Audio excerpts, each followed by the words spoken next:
दोस्तों आज की इस वीडियो में हम जानने वाले हैं बोरोसिल रिन्यूएबल के क्वार्टर 3 रिजल्ट के बारे में। किस तरह का रिजल्ट निकल कर आया है और रिजल्ट का जो मार्केट इफेक्ट है वो किस तरह का पड़ेगा। तो यहाँ पे हम आंकड़ों की अगर बात करें तो पिछले साल कंपनी का जो रेवेन्यू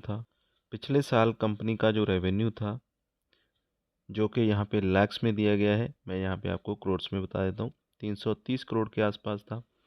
उसके बाद ये बढ़कर 373 करोड़ हो गया और इसके बाद फिर कम हुआ 361 करोड़ के आसपास ये क्लोज हुआ है।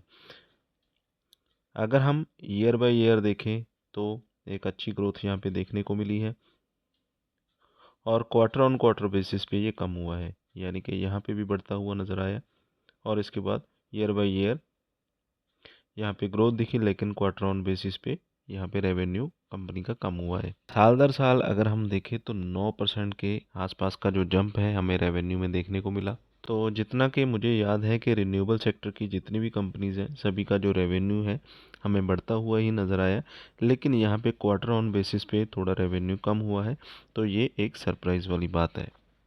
लगभग देखें तो 3% के आसपास की जो गिरावट है वो देखने को मिली। खर्चों की अगर हम बात करें तो पिछले साल के खर्चे 351 करोड़ थे, उसके बाद यहाँ पे बढ़कर 386 करोड़ हो गए और यहाँ पे अभी क्लोजिंग के टाइम अगर हम देखें तो 408 करोड़ के यहाँ पे खर्चे हो चुके हैं। तो ये सरप्राइज़ वाली बात है। ईयर ऑन ईयर बेसिस पे भी और क्वार्टर ऑन बेसिस पे भी जो खर्चे हैं वो लगातार बढ़ते ही जा रहे हैं।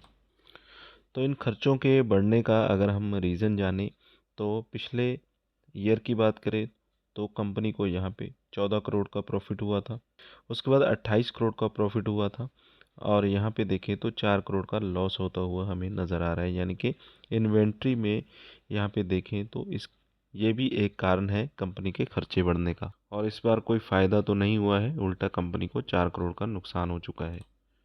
अच्छा खासा यहाँ पे कंपनी को पे करना पड़ा है, जिसके कारण हमें एक्सपेंस में बढ़ोतरी नज़र आ रही है। तो अभी देख लेते हैं कि कंपनी का जो प्रॉफिट है वो क्या निकलता हुआ नज़र आ रहा है। काफ़ी लंबे समय से देखें तो कंपनी लॉस में ही चलती हुई हमें नज़र आ रही है।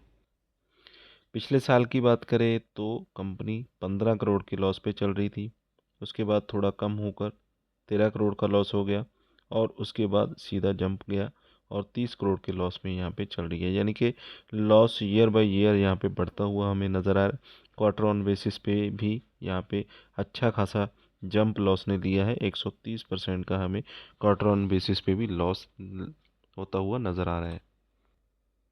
कंपनी का जो ईयर ऑन बेसिस पे भी लॉस है वो भी हमें डबल होता हुआ ही नज़र आ रहा है। जितने भी रिन्यूएबल सेक्टर के कंपनीज़ का जो क्वार्टर 3 रिजल्ट आया उन सभी में हमें प्रॉफिट होता हुआ नज़र आया, लेकिन यहाँ पे इस कंपनी में हमें लॉस होता हुआ ही नज़र आ रहा है। तो ये एक सरप्राइज़ करने वाली बात है। ना ही कंपनी ने रेवेन्यू अच्छा दिया है और लॉस रिकवर होता हुआ नज़र आ रहा है। दोनों जगह पे कंपनी के जो नंबर हैं वो कमज़ोर हमें देखने को मिल रहे हैं। ईपीएस देखें तो पिछले साल 1 रुपये 19 पैसे का था और इसके बाद अगले क्वार्टर में -75 पैसे ईपीएस रहा और इस बार देखें तो -2 रुपये ईपीएस रहा।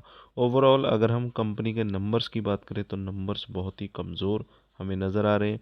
ना तो रेवेन्यू में उछाल है, प्रॉफिट तो ना मत रही है, प्रॉफिट तो है ही नहीं, कंपनी यहाँ पे लॉस में भी डबल बढ़ोतरी यहाँ पे कर चुकी है।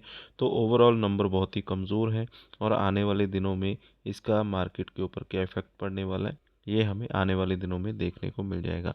तो दोस्तों अगर आपने अभी तक अपना डीमैट अकाउंट ओपन नहीं किया है, वीडियो के डिस्क्रिप्शन में मैंने डीमैट अकाउंट ओपन करने के लिए लिंक दे रखे हैं, जिन पे जाकर आप फ्री में अपना डीमैट अकाउंट ओपन कर सकते हैं और अपनी ट्रेडिंग और इन्वेस्टमेंट जर्नी को स्टार्ट कर सकते हैं। वीडियो अच्छा लगा हो तो लाइक और शेयर करें। चैनल पे अगर पहली बार है तो चैनल को सब्सक्राइब कर लें।